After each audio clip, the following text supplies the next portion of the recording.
درود بر شما دوستان عزیز و چخیلی که استاد گفتن میخوایم که از روبوت‌های نو زرافشان زرفشان برای شما همراهی استاد خوب زمزمه کنیم. هی نوروز بناو بهار کی میبینم جون هی گلها را بشش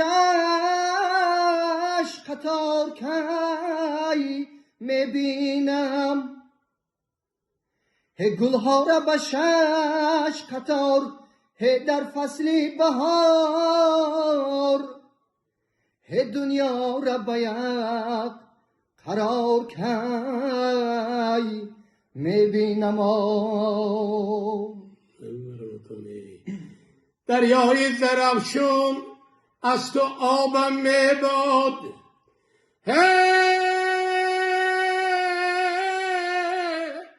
در سایه برسکات شرابم میباد ناشکری گرد آبی زلالی تو کنم یا مرگی ابد یا زیری خاکم میباد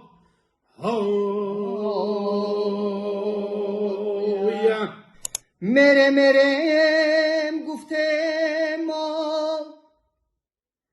اینجا بیا گفته ما بالای سای در جیغک چینی میره ما بالای سای در جیغک چینی میره ما. سلامت باشید.